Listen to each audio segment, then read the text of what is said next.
Um salve para você que me escuta. Esse é mais um Maconhômetro Entrevista, um projeto do Cannabis Monitor de contato direto com pessoas que militam, mobilizam e movimentam o debate sobre a política de drogas no Brasil, através de entidades, organizações, coletivos antiproibicionistas, grupos de pesquisa e associações de pacientes, que disputam as narrativas em torno da superação do proibicionismo, da descriminalização, regulação e legalização da maconha e outras drogas no nosso país. Eu sou aqui a Mesquita e o objetivo desse projeto é mapear as principais iniciativas da sociedade civil que estão atuando no ativismo canábico brasileiro e, assim, informar sobre todas as formas de atuação e organização, quais são os objetivos dessas entidades e, claro, as perspectivas em relação ao futuro da maconha e da política de drogas no Brasil. Hoje a gente vai conversar com os pesquisadores Mariana Cirucasa e Atos Vieira, representando o projeto Drogas, Quanto Custa Proibir, que é vinculado ao Centro de Estudos de Segurança e Cidadania, o CESEC. Não sei se eu falei a sigla certa, mas espero que seja assim. A Mariana Siracusa é socióloga, mestre e doutoranda em Ciências Sociais pela UERJ e é pesquisadora do CESEC, atuando diretamente no projeto Drogas Quanto Custa Proibir. E o Atos Vieira é historiador, doutor em Sociologia e é também coordenador do projeto Drogas Quanto Custa Proibir. Oi, Mariana. Oi, Atos. Sejam muito bem-vindos ao Maconhômetro. É um prazer receber vocês aqui para trocar essa ideia. Eu estava assim, desde que eu segui, descobri vocês falando para o Gustavo para a gente chamar esse projeto e queria muito que a gente pudesse desenrolar uma ideia massa hoje para as pessoas entenderem mais sobre o SESEC. Oi, Kia. É um prazer estar aqui, galera do Maconhômetro, salve. Muito, muito legal a gente poder apresentar o nosso projeto e trocar uma ideia aqui hoje. Aqui é um prazer enorme poder conversar aqui com o Maconhômetro, Cannabis Monitor, olá Mariana, e é isso, vamos trocar essa ideia aí e gerar a roda da mudança desse proibicionismo. O primeiro ponto que eu quero tocar com vocês é que vocês expliquem um pouco para quem está ouvindo a gente o que é o SESEC, tá? O Centro de Estudos de Segurança e Cidadania, como que essa organização atua e também como o projeto Drogas Quanto Custa Proibir atua, né? Qual que é a proposta e os principais objetivos dessa pesquisa. Bom, o SESEC, Centro de Estudos de Segurança e Cidadania, é um centro de pesquisa acadêmica que se dedica há 21 anos a pesquisas na área de segurança pública, sistema de justiça e política de drogas no Brasil. É uma das instituições pioneiras nesse campo e a gente atua com pesquisas e com incidência política, com outros projetos nessas três áreas, visando promover direitos humanos, e a promoção de direitos humanos e a luta contra o racismo no sistema de justiça criminal brasileiro. O projeto Drogas Quanto Custa Proibir, ele nasceu justamente aí desse histórico, né, do SESEC, dessa atuação nessa área de segurança pública, de direitos humanos e de uma constatação da nossa coordenadora geral, uma das coordenadoras do SESEC, a Julita Lengruber, de que os efeitos negativos, né, que todos nós que estudamos segurança pública, a questão de drogas, a gente conhece muito bem, as questões de encarceramento, taxas de mortalidades e todas essas questões, esses dados exatamente não mais sensibilizavam a opinião pública, né? A gente faz as apresentações, a polícia prendeu tanto, a polícia matou tanto, apreendeu 10 gramas de maconha, 5 gramas de cocaína e fica por isso mesmo. As pessoas não saem do seu lugar comum, continuam achando que é assim, que uma política pública de segurança deve ser tocada. Então ela percebeu que se ela tentasse chamar a atenção das pessoas através do custo que essa política causa, né, provoca ou recai sobre o contribuinte para que ela seja implementada, isso permitiria provocar o debate, né? Porque o debate ele estava interditado por questões morais, por questões econômicas, exatamente. Então, você muitas vezes tentava fazer qualquer defesa, discurso sobre regulamentação de drogas, né? Você automaticamente era acusado de drogado, de defender traficante, por mais ilógico que seja isso, né? Porque eu nunca entendi, por exemplo, esse contra-argumento, né? Você quer acabar com a lógica do proibicionismo e te acusam de favorecer o tráfico, assim, não tem o menor sentido.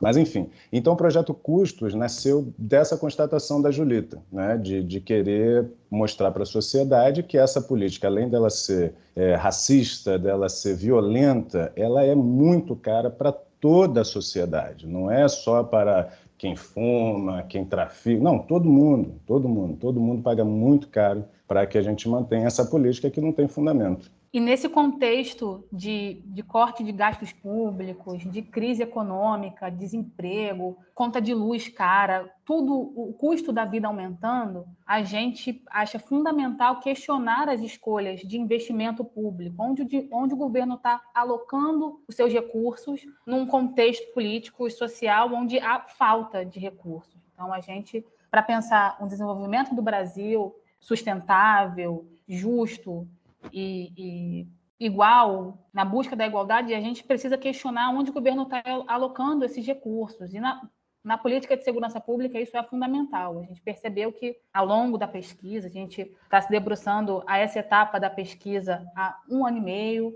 a gente percebeu que, na política de segurança pública, há uma alocação de recursos excessiva para essa área de política de drogas e na escolha política pela guerra às drogas, por esse braço bélico de enfrentamento que, além de ser uma política cara, é ineficaz, porque não consegue cumprir os objetivos propostos, quer dizer, né, não reduz a guerra às drogas e essa escolha pelo enfrentamento bélico nas favelas e nas periferias, não reduz a circulação de drogas, não reduz o consumo, não reduz o comércio, é cara, extremamente cara e, principalmente, mais importante, gera dor e sofrimento, provoca mortes, aumenta os homicídios, provoca um encarceramento em massa. Então, para além de consequências inesperadas, são consequências provocadas por essa escolha política.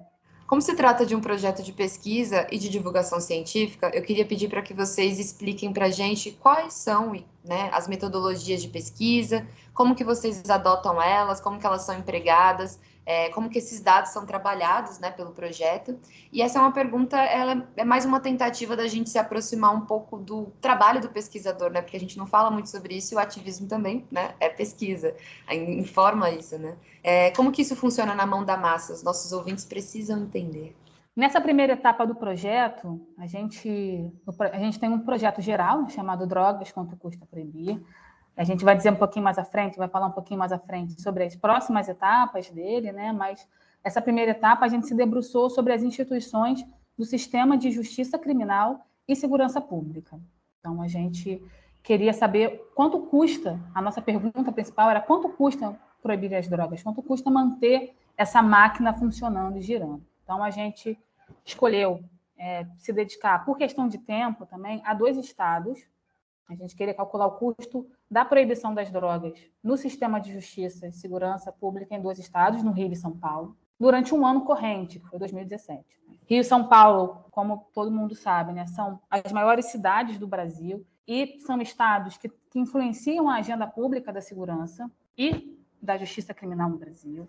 São vitrines para a implementação do modelo de política de proibição das drogas. São berço das 2 maiores facções criminais do país, criminosas do país, tem altas taxas de encarceramento. Apesar de não serem estados produtores de drogas, são centros urbanos de consumo e venda, estão na rota de distribuição para outros estados e países. Então, são 2 estados centrais para entender a política de drogas no Brasil, por isso que a gente resolveu analisar as instituições desses 2 estados. Então, feita essa escolha por Rio e São Paulo, além disso, a gente julgou que seriam estados que teriam a maior produção de dados sobre essa área, dados públicos, estatísticas sobre segurança pública. E a gente, mesmo assim, teve grandes dificuldades para encontrar esses dados também. Foi uma saga aí de 1 ano e meio para buscar essas informações. Então, a gente resolveu estudar as 7 instituições do sistema de justiça e segurança pública que estão na linha de frente da aplicação da proibição. Quais são essas instituições? Polícia Militar, Polícia Civil, Ministério Público, Defensoria Pública, Tribunal de Justiça e o Sistema Penitenciário e Socioeducativo. Tem motivo de ser, a escolha dessas instituições tem motivo de ser, né? Porque elas atuam em cadeia na execução da nossa lei de drogas. As polícias, elas reprimem o consumo e o comércio, investigam e prendem os usuários e os comerciantes, realizam operações de apreensão de drogas e combate aos grupos criminosos. Os sistemas de justiça, Ministério Público, Tribunal de Justiça e a Defensoria Pública denunciam, processam e julgam os acusados de crimes relacionados à droga, tanto o uso quanto o tráfico, e o sistema prisional e as unidades socioeducativas são responsáveis pela aplicação das penas. Então, A gente tem um sistema encadeado onde essas instituições funcionam mais ou menos da mesma forma. E aí, em cada uma dessas instituições, a gente criou indicadores para medir o trabalho associado à aplicação da lei de drogas. Então, considerando o trabalho das instituições, quanto estava relacionado com a lei de drogas, com a aplicação, a execução da lei de drogas. Então, para dar um exemplo aqui de indicador, no sistema penitenciário, tanto no Rio quanto de São Paulo, a gente considerou do total das pessoas presas, estavam lá cumprindo suas penas, quantas estavam cumprindo penas por crimes relacionados à lei de drogas. Então, a gente chegou num percentual aí, que variou dos estados, mas em torno de 30%. Então, do total de presos, 30% estão lá cumprindo pena por crimes relacionados a drogas.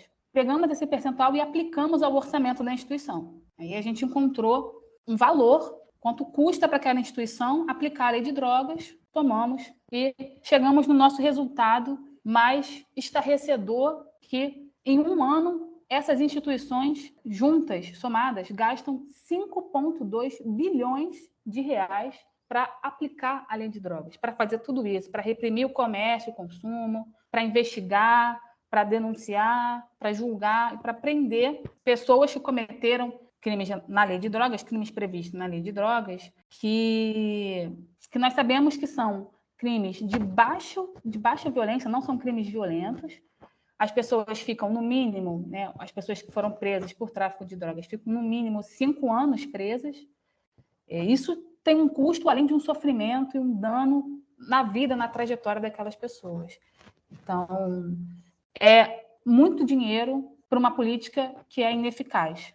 Acho que, só para complementar um pouco essas informações que a Mari trouxe, com um acontecimento recente agora, né, que foi essa grande apreensão de cocaína que ocorreu aí no Rio, no início de outubro, né, esse recorde de 5 toneladas, nenhum tiro foi disparado, nenhuma pessoa foi presa e 5 toneladas foi retirada. Só para a gente dar uma dimensão às pessoas, porque a gente fica falando 5 toneladas e tal, mas o que é isso, né? Qual é a dimensão disso?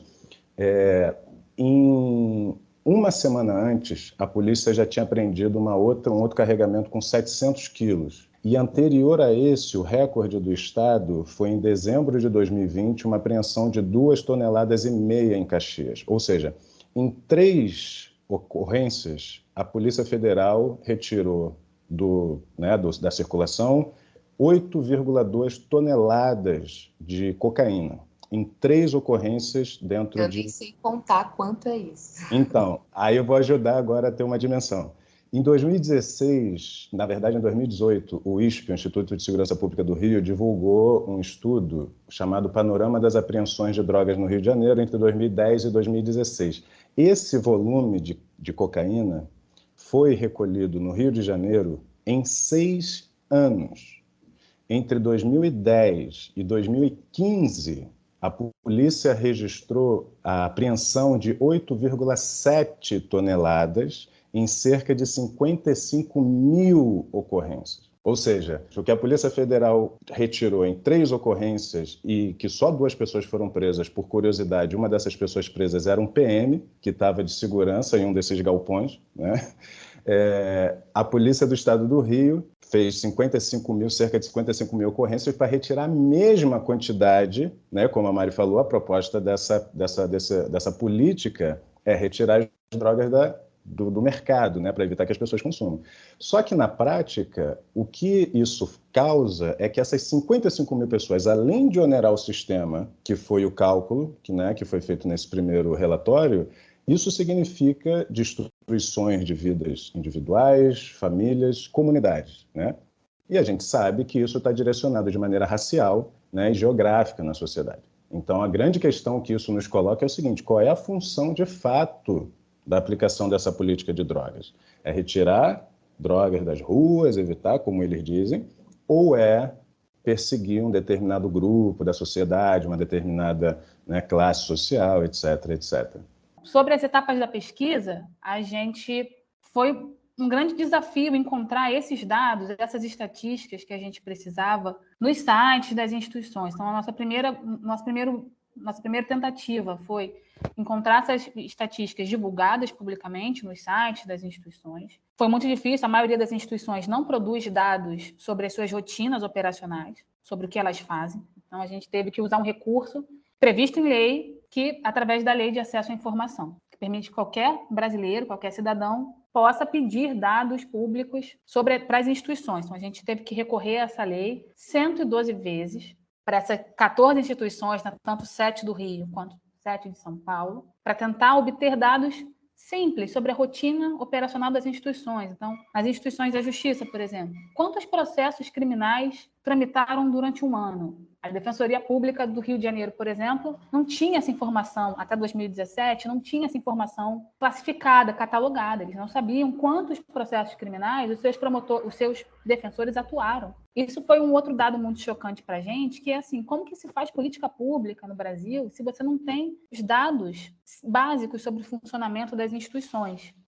Foram muitas indas e vindas, mesmo quando a gente conseguia o dado, ele vinha incompleto, tinha informações desencontradas entre as fontes, os sistemas estatísticos dessas instituições não conversam. Então, se você tem um número lá de um inquérito policial na Polícia Civil, esse inquérito vai para o Ministério Público, ele muda de número, você não tem como acompanhar esse mesmo inquérito, que depois vira um processo criminal. Então, é muito difícil fazer pesquisa na área de segurança pública por conta desses desafios. A gente tem instituições que deveriam trabalhar em conjunto, mas que não têm sistemas de informação que conversem. Então, fica muito difícil encontrar esses dados, localizar esses dados e trabalhar com eles. Alguns dados a gente não conseguiu acesso, como as polícias militares, por exemplo. Elas não produzem dados sobre as operações policiais. Então, esse valor de 5,2 bilhões certamente está subestimado, ou seja, ele é maior, e a gente não conseguiu algumas informações importantes, por exemplo, da Polícia Militar, que não sabe quantas operações faz em um ano. A gente teve que usar um correlato, que são os boletins de ocorrência policial, que é quando, em ações de patrulhamento da polícia, de rotina, quando acontece alguma coisa, a polícia registra. E isso não inclui as operações policiais. Então, quando a polícia entra aqui no Rio, na favela do Jacarezinho, e executa 28 pessoas, isso é uma operação, a polícia não tem registro, ou pelo menos não divulga esse registro a pesquisadores, aos cidadãos brasileiros, cariocas. A gente tem um desafio de encontrar esses dados e depois trabalhar esses dados da melhor forma possível. Por isso, a pesquisa foi um trabalho aí de 1 ano e meio para a gente conseguir obter os dados, trabalhar esses dados e depois divulgar de uma maneira que as pessoas consigam entender. 112 vezes o recurso, gente. Eu ainda estou nesse número. Caramba. 112 vezes que a gente precisou acionar a Lei de Acesso à Informação para essas 14 instituições. Muitas dificuldades, né? As instituições, algumas se negaram a entregar alguns dados, outras mandavam dados incompletos, outras instituições encontravam mecanismos para burlar. Teve alguma que mentiu os dados? Olha, é muito difícil saber se a instituição mentiu, porque primeiro, né, são instituições públicas, são servidores públicos que têm uma fé pública, não deveriam poder mentir sobre essas informações.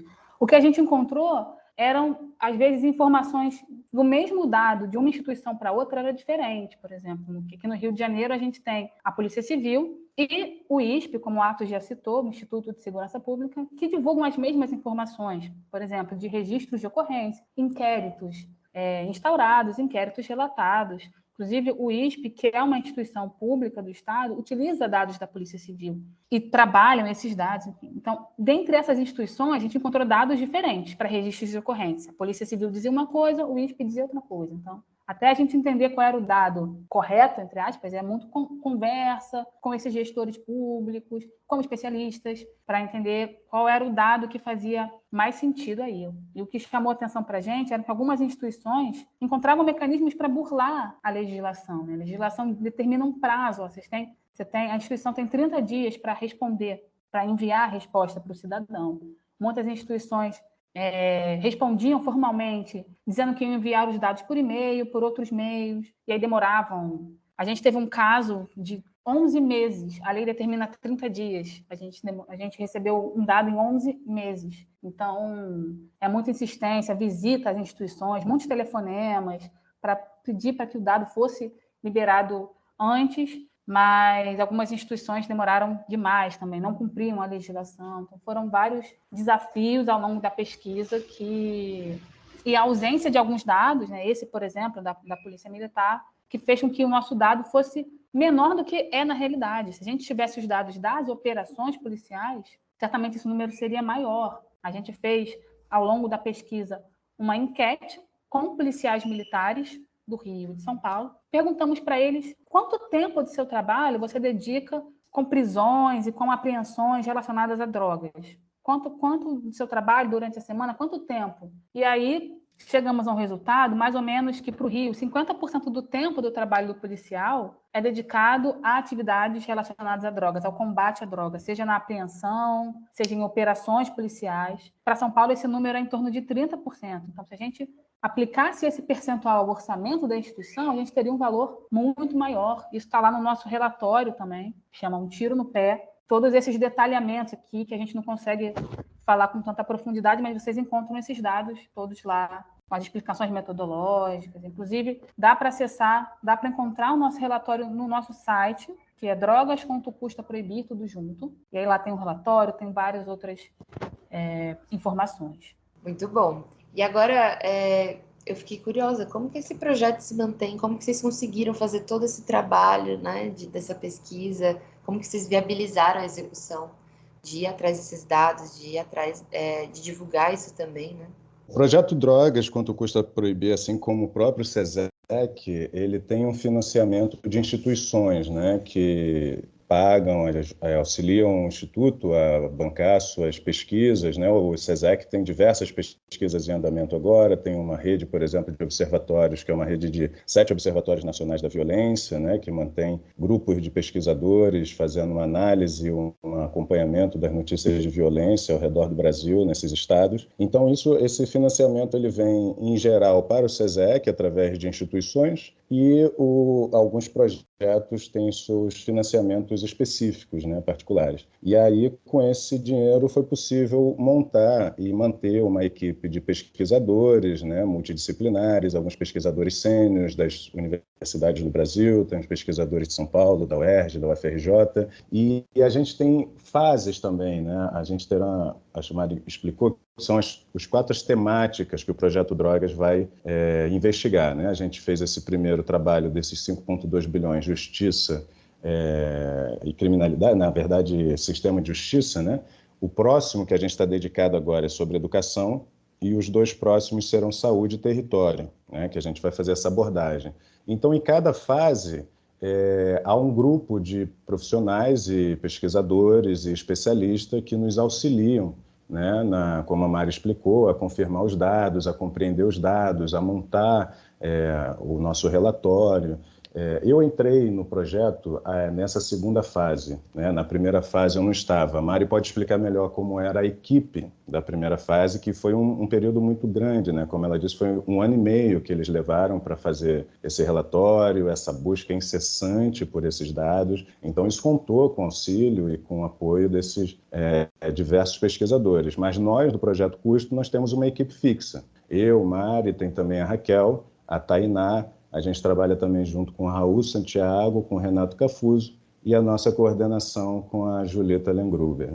A gente trabalhou com uma equipe de consultores aí, como o Atos bem falou, pesquisadores sêniores, especialistas na área de segurança pública, política de drogas, que ajudaram a gente a definir esses indicadores, a definir como que a gente consegue, dentro das instituições, determinar quanto aquela instituição, qual é o trabalho daquela instituição relacionado à aplicação, à execução da lei de drogas.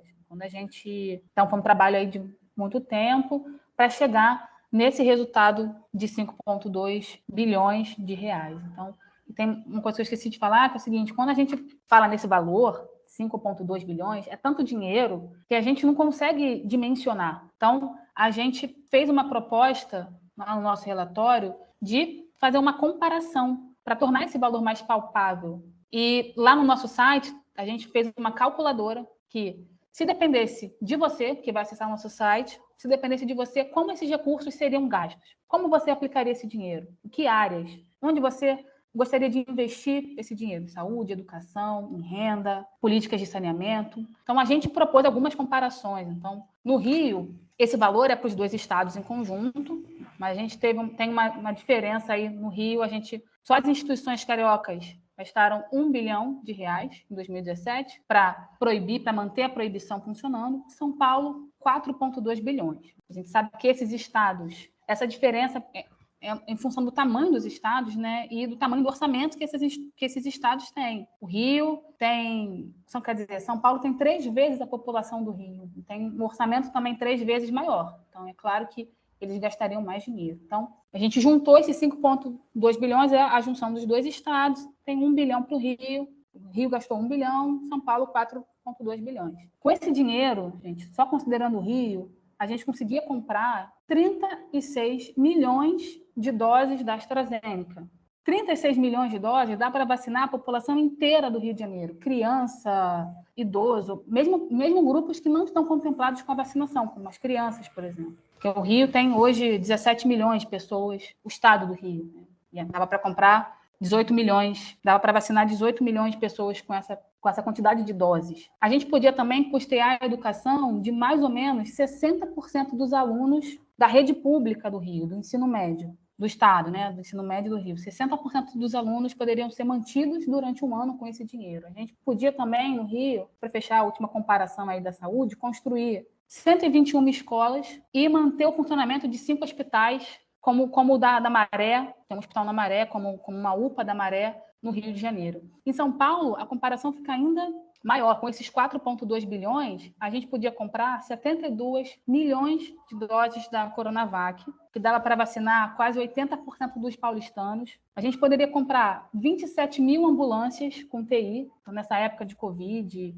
onde a gente precisa transferir pacientes, era muito importante que o Estado tivesse mais ambulâncias. A gente poderia comprar 27 mil. A gente podia manter na escola a metade dos estudantes da rede pública de São Paulo, do ensino médio. Só com esse dinheiro que hoje é investido numa política que tem um alvo, que não é uma política contra as drogas, não é uma política contra as substâncias, mas é uma política contra as pessoas. A gente sabe que a polícia, que a droga, a gente sabe que o uso de drogas está espalhado por todas as classes sociais, por todos os bairros, mas a polícia e as instituições, e depois as instituições do sistema de justiça, têm um alvo, atuam com a população negra, periférica, moradora das favelas e das periferias. Então, é uma política racista, injusta, ineficaz e muito cara. Eu queria que vocês dividissem agora com a gente, depois dessa aula. Nossa, eu tô amando esse episódio. Muito obrigada, viu, por terem topado. Qual que é a leitura que vocês fazem sobre o cenário da maconha no Brasil hoje, né?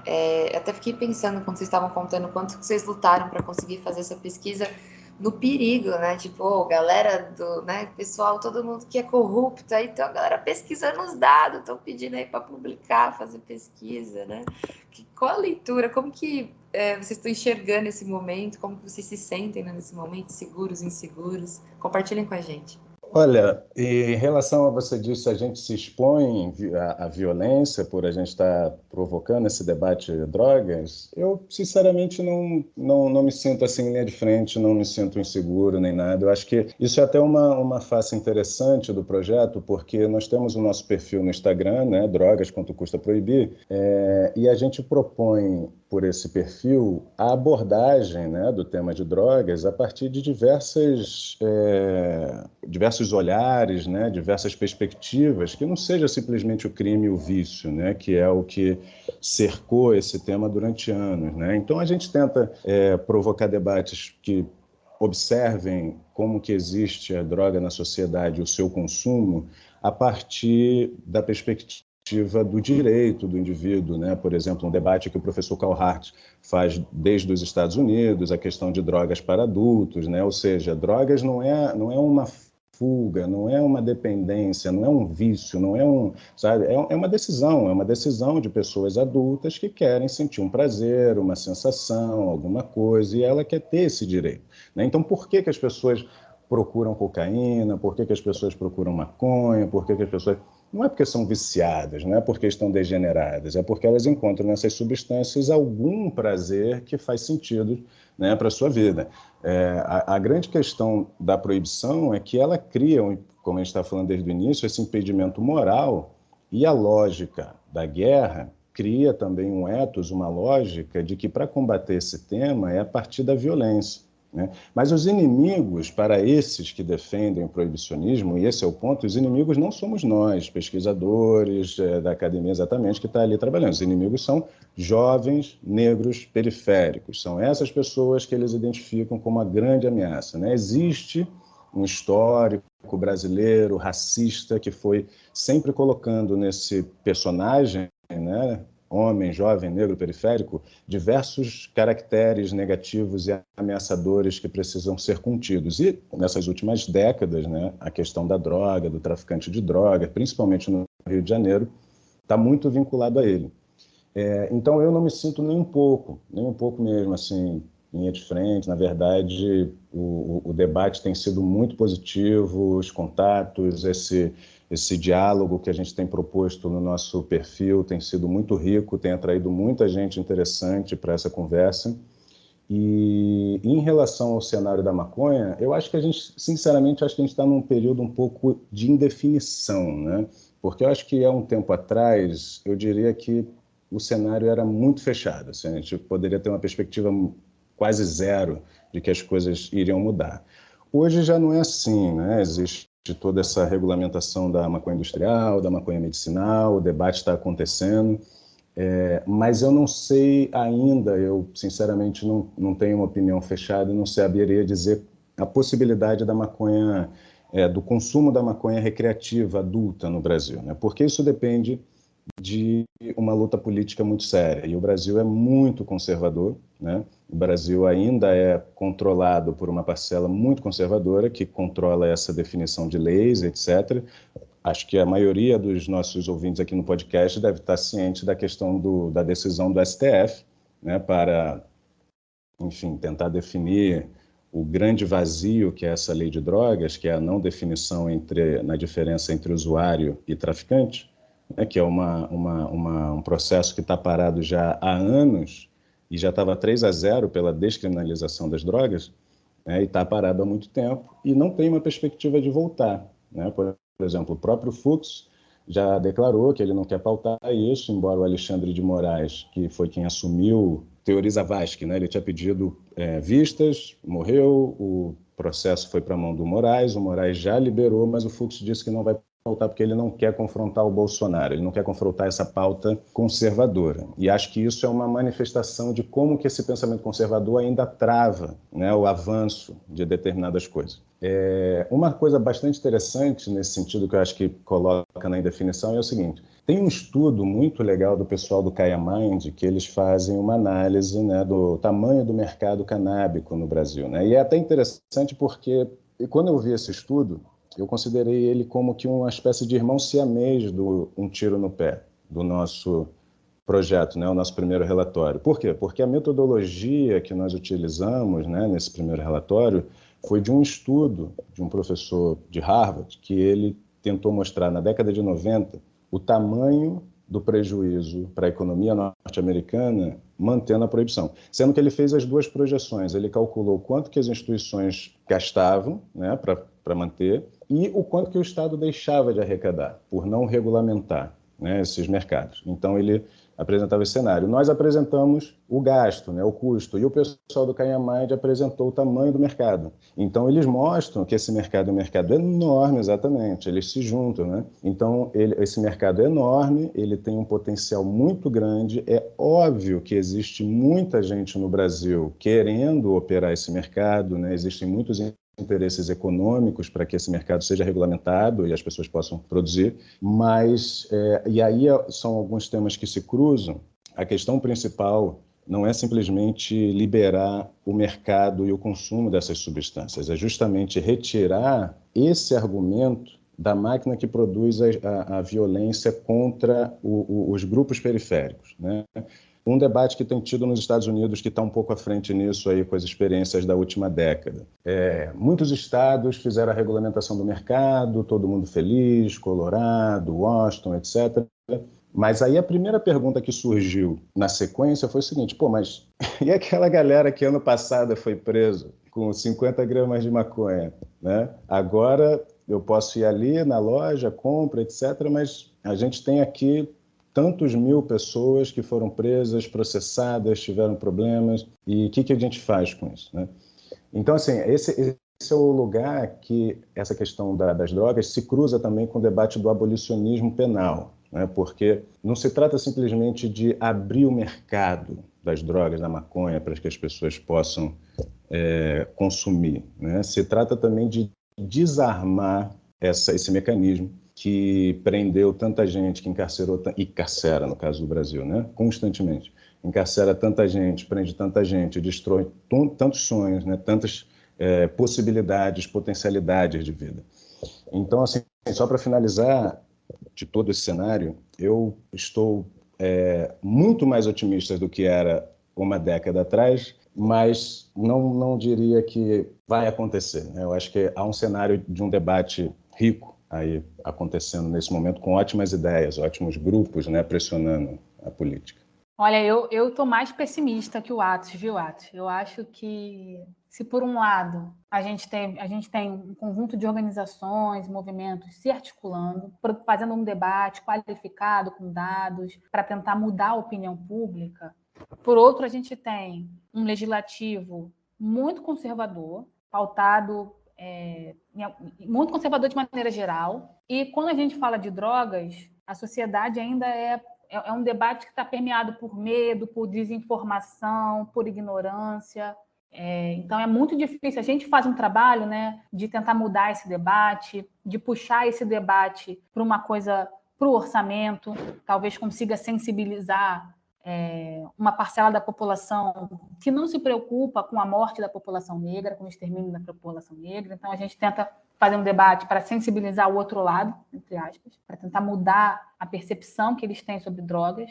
Mas se a mudança depende de uma alteração na legislação, a gente está refém desse Congresso e do bolsonarismo. Por mais que o Bolsonaro caia ano que vem, a gente tem uma visão de mundo bolsonarista e conservadora que está instaurada, que está posta. Então, e a gente tem um Congresso muito conservador, então é difícil mudar essas percepções sobre drogas que estão enraizadas no Brasil há muito tempo, né? Que drogas destroem as famílias, que drogas, qualquer uso de droga leva automaticamente à dependência, ao vício, ao abuso. Tem uma visão muito, muito negativa sobre drogas e um debate muito moralizado. Então, o Brasil parece, para mim, assim, está indo na contramão do mundo, de alguns países, como os Estados Unidos, que estão revendo suas políticas de drogas, estão tornando mais flexíveis, estão regulamentando o uso, tanto o uso adulto, recreativo, quanto o uso medicinal. E o Brasil ainda muito conservador,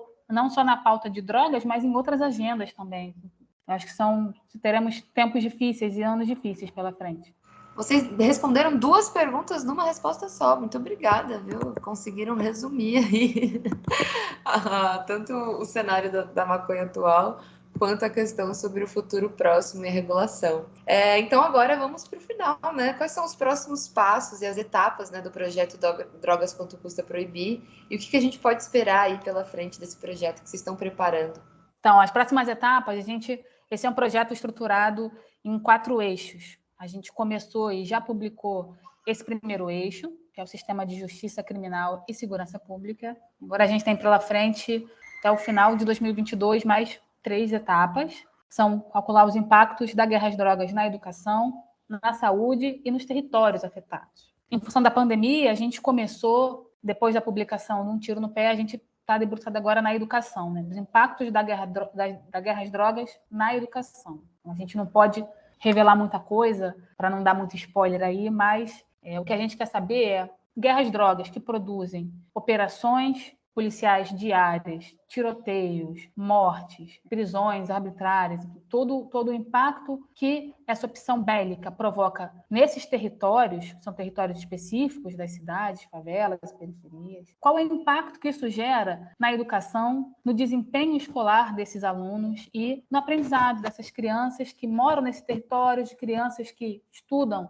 em escolas próximas a esses territórios, como que isso afeta o desempenho escolar desses alunos. Então, a gente deve lançar em breve o próximo relatório, fiquem atentos nas nossas redes, no nosso site, que vem mais um custo aí da guerra às drogas na educação. Exatamente. Isso mostra também um pouco como que esse tema ele atravessa, né, diversos aspectos, né, da sociedade, da nossa vida, e acho que é muito importante a gente caminhar nessa direção de retirar os estigmas, né, que ficam centralizados em cima das drogas, do vício e da morte, por exemplo, que foi construído ao longo do século, e a gente fazer esse movimento de mostrar para as pessoas que, em primeiro lugar, essa política ela não funciona nem no objetivo que ela se propõe, e, em segundo lugar, ela tem todos esses efeitos colaterais que afetam todo mundo, né, de maneira, obviamente, diferenciada, mas que afeta a sociedade de maneira em geral. Então, por exemplo, para o ano que vem, a gente quer se debruçar nessa questão da saúde, compreender como que o proibicionismo provoca custos, né, para a saúde, para a relação de usuários, a relação de usufruto de territórios, etc. Enfim, esses eixos mostram também esses aspectos da sociedade que o proibicionismo impacta, né, e que muitas vezes as pessoas não levam em consideração porque tratam a questão como algo de mocinho e bandido, né? Polícia e traficante, né? Então, não percebe essa complexidade maior, exatamente, global, um pouco da sociedade, como que isso afeta a sociedade como um todo. Não é só uma questão moralista, né? Isso atravessa a sociedade de diversas formas. Então, a ideia do projeto é isso, até dezembro de 22, a gente cruzar com esses outros eixos e mostrar o custo que, infelizmente, todos nós pagamos por essa política errada, né? Como que as pessoas podem ter acesso, conhecer melhor tanto esses relatórios que você citou, acho que você falou até no início, né, Mari, que é pelo site, mas para que os nossos ouvintes consigam fazer parte, somar, contribuir com o projeto e outras ações do SESEC, como que eles fazem? Olha, a gente tem um site, a gente divulga todos os nossos resultados, os relatórios que a gente produz, a gente divulga também todos os nossos dados, estão lá. Esses dados que a gente demorou tanto tempo para coletar, eles estão lá. Tem notas explicativas para pesquisadores, para estudantes, gestores, todo mundo que quiser usar esses dados também em outras pesquisas tem acesso. E tem também uma calculadora da proibição, onde você pode decidir como aplicar esses recursos de outra forma, se essa escolha dependesse de você. Então, o site é www.drogas.custaproibir.com.br. Além disso, lá tem o link para nossas redes sociais, né? A gente tem o Instagram, drogas.custaproibir, o Twitter, que é Custo Proibição. Você aí pode acompanhar os nossos resultados e nas redes sociais a gente também propõe um debate, um outro debate, né, maduro, qualificado, sobre drogas, nesses vários eixos que essa política afeta a vida das pessoas, na saúde, na educação, nos territórios e também no sistema de justiça criminal. E também aproveitar para chamar o pessoal a conhecer o próprio site do SESEC, né, que é onde nós estamos, os demais projetos, sesecsegurança.com.br. Não só as pessoas podem ter acesso aos projetos que existem hoje, como ao histórico do SESEC, né? Todas as publicações do SESEC, os boletins, exatamente. O SESEC já tem uma história aí no debate de drogas, em específico, e de segurança pública, em geral, né? Então, tem bastante trabalhos interessantes. O pessoal que quiser acompanhar, pode acompanhar no sesecsegurança.com.br do Instituto, né? Do Centro, em geral, e o drogas.custaproibir.com.br, o nosso projeto em particular. Vocês podem agora compartilhar alguma outra iniciativa, algum outro projeto que, enfim, vai se ampliar aqui e chegar a muitas outras pessoas, né? Então, que vocês recomendam e admirem para os nossos ouvintes, outros projetos ou até mesmo instituições, coletivos, filmes, conteúdos. A gente sempre deixa aqui para alguém pegar essa dica e já aprender um pouco mais sobre quem está aqui no podcast. Eu queria divulgar hoje a plataforma Justa, junto com a Plataforma Brasileira de Política de Drogas e a Iniciativa Negra por uma Nova Política de Drogas, produziu uma série, está no YouTube, chama Justiça e Guerra às Drogas. São vídeos curtos, animados, então dá até para falar com crianças, com outros públicos, sobre esses assuntos que a gente conversou hoje. E eles aprofundam todas as consequências da guerra às drogas, seja na justiça, seja no sistema carcerário, seja no aumento da violência policial. Eles aprofundam com dados, com um debate qualificado, essa relação entre guerra às drogas e justiça. Então, vale muito a pena, está lá no YouTube. Se vocês jogarem lá série Justiça e Guerra às Drogas, plataforma justa, vocês vão encontrar, é muito interessante. Vale muito a pena mesmo. A Plataforma Brasileira da Política de Drogas vai ser a nossa próxima convidada aqui, então quem está ouvindo o Maconhômetro já fica aí, desde o início, é uma das primeiras que a gente cotou aí para essa troca.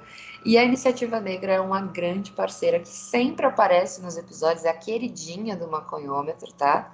Já tem vários episódios, até dos outros podcasts, né? Esse é o Maconhômetro Entrevista, mas no debate, enfim, no Ciência, Imprensa, sempre aparece lá. E queria agradecer vocês por todo esse processo aqui que vocês trouxeram para a gente, explicar direitinho como que é o papel do pesquisador, o quanto que vocês se dedicam e o quanto que isso simplesmente é para a sociedade, né? Devolver as coisas que deveriam ser justas e deveriam funcionar dessa maneira, só que vocês estão lá de olho, né? Mostrando o que não está certo e como que poderia ser feito de uma maneira diferente. Obrigada, Mariana, pelo seu trabalho, pela sua dedicação e obrigada, Atos Real, por tudo que vocês têm feito.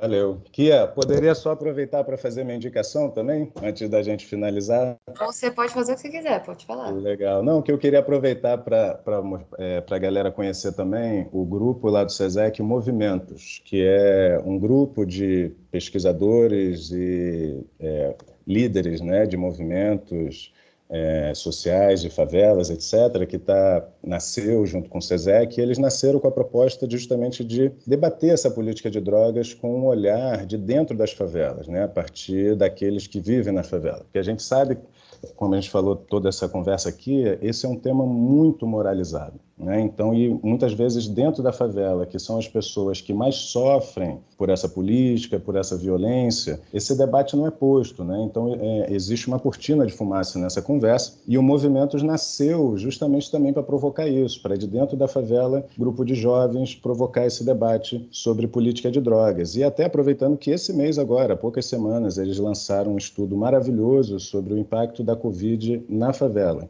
né, que não é exatamente sobre a questão de drogas, mas é isso, eles já estão crescendo, estão produzindo, eles estão, enfim, se tornando produtores de informação, de análise de dados a partir da favela, né? Então, é uma galera muito interessante, o Raul Santiago, né, faz parte, a Martina, a Jéssica, enfim, uma galera fantástica e vale a pena aí também para o pessoal conhecer. E a indicação, só para finalizar aí enfim, para a galera ver uma arte, uma série, tem um seriado agora, uma minissérie que surgiu na Netflix, foi lançada esse ano, chamada Cocaine Cowboys, que é uma minissérie sobre a máfia da cocaína na Flórida, em Miami, na década de 80. Essa série ela é baseada em 2 outros documentários que já tinham sido lançados no início do século, com o mesmo nome, Cocaine Cowboy 1 e 2, e que mostram justamente como que surgiu o mercado da cocaína nos Estados Unidos na década de 70. Né? Então, entrevista os traficantes, os caras que,